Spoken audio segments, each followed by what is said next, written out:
আমার কাছে কি বলবো, দুঃখের বেদনার একই সঙ্গে মজার বিষয়, এলাহাবাদ হাইকোর্টের বার অ্যাসোসিয়েশন বলছে যে আমরা কি ট্র্যাশ বিন, আমরা কি আবর্জনা ফেলার জায়গা আছে?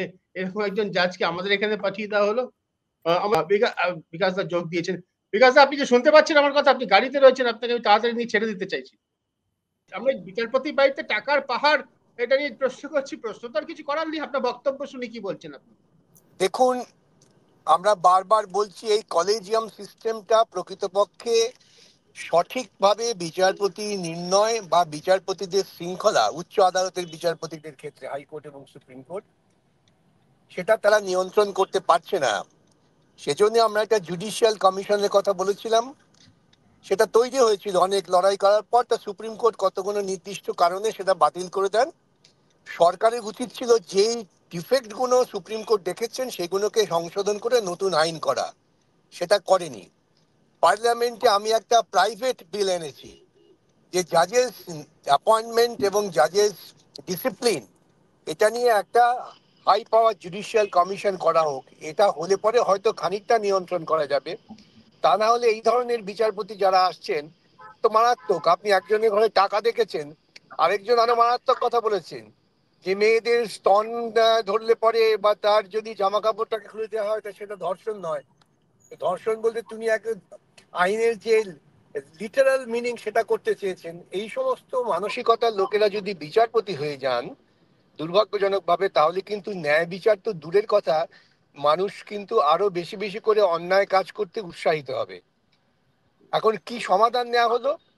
ওর বাড়িতে টাকা পাওয়া গেছে, ওকে পাঠিয়ে দেওয়া হলো অন্য একটা জায়গায়। এখন সুপ্রিম কোর্ট বলছে না, এর সঙ্গে তার কোনো সম্পর্ক নেই। কিন্তু কি কর ব্যবস্থা নেওয়া হলো? কেন সুপ্রিম কোর্ট বললো না যে কাল থেকে ওকে কোনো জুডিশিয়াল ওয়ার্ক দেওয়া হবে না? নিশ্চয়ই আইনগত ব্যবস্থা নেওয়ার পর তার ছাঁটাই হতে পারে, কিন্তু চিফ জাস্টিস এই ক্ষমতা আছে যে তোমাকে জুডিশিয়াল ওয়ার্ক করতে দেবো না, তুমি বসে থাকো চুপচাপ। এটাও একটা পানিশমেন্ট, সেটাও তো করতে পারতো, সেটাও করলো না। প্রেসিডেন্ট অফ ইন্ডিয়া, তার তো ক্ষমতা ছিল, তার ক্ষমতা বলে এই অ্যাপয়েন্টমেন্টটাকে ক্যান্সেল করা, তিনি সেটা করলেন না। সবাই অপেক্ষা করছেন ইমপিচমেন্ট। ইমপিচমেন্ট জীবনে ভারতবর্ষে হবে না। কেন? ভারতবর্ষে যারা পার্লামেন্টে থাকেন তারা আইন নীতির ঊর্ধ্বে গিয়ে পলিটিক্যাল অ্যাফিলিয়েশনের ভিত্তিতে ভোট দেন।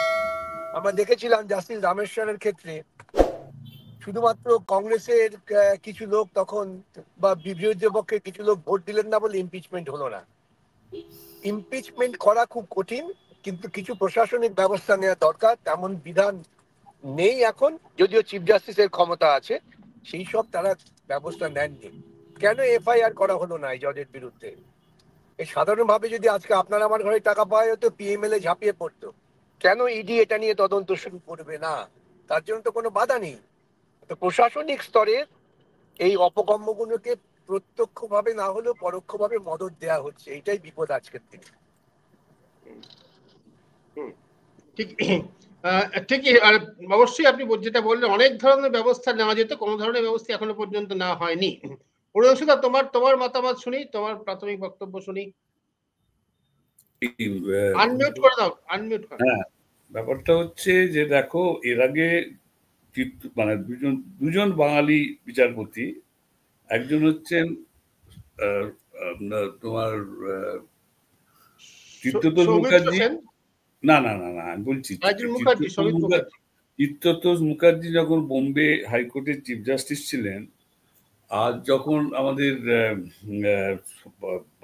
উনি মারা গেলেন লন্ডনে গিয়ে, চিফ জাস্টিস ছিলেন সব্যসাচী মুখার্জি, তিনি রামস্বামীকে কাজ করতে দেননি, জুডিশিয়াল ওয়ার্ক দেননি। তার চিত্ততোষ মুখার্জি বোম্বে হাইকোর্টের 4 জন বিচারপতিকে জুডিশিয়াল করতে দেননি। এরকম ইনস্ট্যান্স আছে, সেই ইনস্ট্যান্সে 2 জন বাঙালি বিচারপতি রেখেছিল, তাই। এবার প্রশ্ন হচ্ছে যে ইমপিচমেন্ট ছাড়াও 1999 সালে যে একটা সুপ্রিম কোর্ট কমিটি তৈরি করেছিল, ইনহাউস কমিটি, 5 জন বিচারপতিকে নিয়ে, সেখানে বলা আছে যে হাইকোর্টের যদি কোনো বিচারপতির বিরুদ্ধে কোনো অভিযোগ থাকে, সেটি এফিডেভিট তিনি জমা দেবেন ওই হাইকোর্টের বিচারপতি, প্রধান বিচারপতিকে। প্রধান বিচারপতি সেটা সত্যানুসত্য স্বীকার করে সেটি পাঠাবে চিফ জাস্টিস অফ ইন্ডিয়ার কাছে। তারপর তার এগেইনস্টে একটা ইনহাউস কমিটি হবে, তৈরি হবে, এনকোয়ারি কমিটি। তারা বলবে তুমি হয় রিজাইন করো, নয় তোমাকে ইমপিচমেন্টে পাঠাবো। এটা 1999 সালে হচ্ছে। কিন্তু তারপরে যেটা কথা এখনো বলছে ইন হাউস কমিটি, এই 1999 সাল থেকে আজ 2025 পর্যন্ত, আজ পর্যন্ত অনেক জজের বিচারপতির বিরুদ্ধে অনেক প্রমাণ তথ্য সহ অভিযোগ জমা পড়েছে, কিন্তু কোনো ব্যবস্থা নেওয়া হয়নি। আমি দু একটা উদাহরণ, কলকাতা হাইকোর্টের 2-1 বিচারপতির কথা বলছি, যারা সমস্ত জুডিশিয়াল প্রপার্টি যেটা তার মাথায় তুলে, যদিও বিজেপির একজন জাজ বিচারপতি আছেন যিনি এখনো একজন প্রাক্তন বিচারপতি জুনিয়র ছিল, এবং সেখান থেকে বলছে যত রকমের অপকর্ম করছে, তিনি একটি কন্টেম্পিটিশনে কন্টেম্পটার হচ্ছে প্রাক্তন বিচারপতি, সেই কন্টেম্পটারের কাছ থেকে, কন্টেম্পটারের লয়ারের কাছ থেকে অ্যাডভাইস নিয়ে আরেকজন লয়ারকে ফাঁসাবার চেষ্টা করছে। এই দৃষ্টান্ত শুধু এখানে নয়, এলাহাবাদ হাইকোর্ট সম্পর্কে কদিন আগে জাস্টিস সূর্যকান্ত বলেছে ওটা মনে হয় পৃথিবীর বাইরে আর কি। হ্যাঁ, তো এখানে যে টাকা পাওয়া গেছে কিনা আমিও দেখিনি, কেউ দেখেনি। যদি খবরটা সত্যতা থাকে যে এই টাকা হলো, তাতে অবশ্যই যে বিচারপতির ঘর থেকে এটা পাওয়া গেছে, যদি পাওয়া গিয়ে থাকে, তাহলে তাকে তার আত্মপক্ষ সমর্থনের অবশ্যই সুযোগ দেওয়া দরকার। কিন্তু এই বিচারপতিরা নিজেরা মনে করেন না অন্য লোককে আত্মপক্ষ সুযোগ দিয়ে তারা একটা কমেন্ট করে। এই যে দুর্নীতিটা শুধুমাত্র যে টাকা নিয়েছে বিচারপতিদের নয়, আমি একজন নাম করছি প্রাক্তন বিচারপতি, তিনি মানে খুবই জনসমক্ষে তার পাবলিসিটি আছে, খুব ভালো কাজের জন্য নয়, তার নাম সুব্রকমল মুখার্জি। তিনি রবীন্দ্র ভারতীতে তার টার্ম শেষ হয়ে গেছে, ওখানে বসে বসে তিনি দাবি করছেন যে আমি হাইকোর্ট ম্যানেজ করে নেব, এবং ঘটনা ঘটছে তাই। এবং ঘটনা প্রমাণও পাওয়া গেছে যে তিনি হাইকোর্টের জজকে ফোন করেন হোয়াটসঅ্যাপ কলে, করে বলে এটা করো না সেটা করো না। তিনি রবীন্দ্র ভারতীর ইউনিভার্সিটির রেজিস্ট্রারকে সাসপেন্ড করলে সুপ্রিম কোর্টের বিয়ে সত্ত্বেও, যে সাসপেন্ড হাইকোর্ট সাসপেন্ড করতে পারে না, কারণ সুব্রকমল বলে দিয়েছে ওকে সাসপেন্ড করতে হবে। সুপ্রিম কোর্টের 3 জন বিচারপতির বেঞ্চ, প্রাক্তন প্রধান বিচারপতি বলেছিলেন, আমি বলছি এটা এই যে করাপশনটা নট নেসেসারি শুধু টাকা নিচ্ছে, তুমি কোন লয়ার দাঁড়াচ্ছে তারপর অর্ডার হচ্ছে। আমি একটা জাস্ট 3 দিন আগে তোমার উদাহরণ দিচ্ছি, দীপঙ্কর দত্ত এবং আরেকজন জাজের জাস্টিস বিন্ডাল, তিনি এই হাইকোর্টে বিচারপতি অ্যাক্টিং ছিলেন, পরে সুপ্রিম কোর্টে গেছেন। একটি মামলা যেখানে ডিভিশন বেঞ্চে শোনার কথা নয়, কিন্তু যেহেতু ওই লয়ার ওই জাজের অত্যন্ত ঘনিষ্ঠ বা পরিচিত বা তিনি তাকে স্নেহ করেন, সেই জন্য রিট কোর্টের মামলাটা, সিঙ্গেল বেঞ্চের মামলাটা ডিভিশন বেঞ্চে গেল।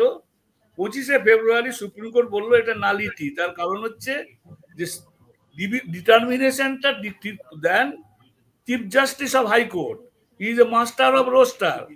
সুতরাং কনসেন্ট নিয়ে মামলা, এটা একটা উদাহরণ দিচ্ছি যে এই যে করাপশন, এই মামলা না শোনা, আমার মামলাটা লিভ নিয়ে আর্লি হিয়ারিং, আর হাজার হাজার মামলা পড়ে আছে, সাধারণ মানুষ বেকার হয়ে চাকরি গেছে। আমি একটা উদাহরণ দিচ্ছি, একটি লোকের চাকরি গেল, 7 মাস হয়ে গেল, জাজমেন্ট রিজার্ভ, সেই ভদ্রলোক চিফ জাস্টিস হয়ে চলে গেলেন অন্য হাইকোর্টে, মামলা গেল। তাই বলছি এইটা কিন্তু অন্য জন লোক যদি ইনফ্লুয়েন্সিয়াল হতো, সেই মামলাগুলো কিন্তু কালকে লিস্টে চলে আসছে, কালকে হিয়ারিং হচ্ছে। আমার বক্তব্য, করাপশন শুধুমাত্র টাকা নিয়ে হয় না, স্বজন পোষণও একটা করাপশন। নিশ্চয়ই। এবং দেখা যাচ্ছে যে ভাই, ছেলে, ভাইপো, কাকা, বাকি, অমুক অমুক, দিস ইজ সামথিং রটন। ওই বলেছিল না Hamlet, something rotten in the state of Denmark, সেটা বলেছিল কাটজু, যে something rotten in the state, Allahabad high court আর কি। এই এলাহাবাদ হাইকোর্টে আমি নিজে জানি যে একজন কলকাতা হাইকোর্টের বিচারপতিকে 4 কোটি টাকা দিয়ে এসে একজন লয়ারের বাড়িতে তুলেছে। সেই লয়ার ভয় বললো না না না না, যে আবার তাকে বলা হয়েছিল, যাকে যে সিপিএম এর আমলে বিমান বসুর বিরুদ্ধে সে কন্টেম্প করেছিল, এবং এলাহাবাদ থেকে খোঁজ নেয় যে কার সঙ্গে কোন জজের, সুপ্রিম কোর্ট বা হাইকোর্টের কোন হাইকোর্টের জজ মিলে আছে। এটা কোনো, ওই যে যেটা বললো বিকাশবাবু, কথাটা কারেক্ট, যদি কলেজিয়াম সিস্টেমটা ওয়ার্স্ট কাইন্ড অফ লোককে হাইকোর্ট, যে কিছু এবিসিডি অফ ল জানে না, তুমি আমার কাছে রেকর্ড, মানে আমি বলছি এই যে লোকগুলো এখন আবার একটা করাপশন হচ্ছে কি আরবিট্রেশন। তোমার সঙ্গে আমার চেনা আছে, অমুক বিচারপতি রিটায়ার করেছে, ওকে আরবিট্রেশন করা। সম্প্রতি সুপ্রিম কোর্ট কলকাতা হাইকোর্টের একজন বিচারপতি, যিনি পরে কর্ণাটকে গেছিলেন, সুব্রকমল, তিনি 300 কোটি টাকার অ্যাওয়ার্ডকে 1300 কোটি টাকা দিয়েছিলেন বলে তাকে সুপ্রিম কোর্ট তাড়িয়ে দিয়ে সুপ্রিম কোর্টের একজন বিচারপতিকে, সুব্রমণিয়াম, তাকে সোল আরবিট্রেটর করেছে। এই লোকগুলো তো বুঝতেই পারছো যে এরা তো প্র্যাকটিস করতে গিয়ে স্বজন পোষণ একে ধরে তাকে ধরে জজ হয়েছে। একটা ওয়ার্থ জজ যখন হয়ে গিয়েছেন তখন তার থেকে এক ধরনের আচরণ প্রত্যাশিত, এক ধরনের ন্যায় নৈতিকতা প্রত্যাশিত। আচরণ আমি বলছি একজন দুজন, আমি একটা সুদীপ্ত আমি বলছি যে আউট অফ এগুলো হচ্ছে ব্ল্যাক শিপ, এগুলো একটা দুটো বা তিনটে আছে। আমি ক্যালকাটা হাইকোর্টের কথাই বলছি, একটু দু একটা ব্ল্যাক শিপ ছাড়া বাকি সকলেই কিন্তু ভদ্রলোক, ভদ্র মহিলা।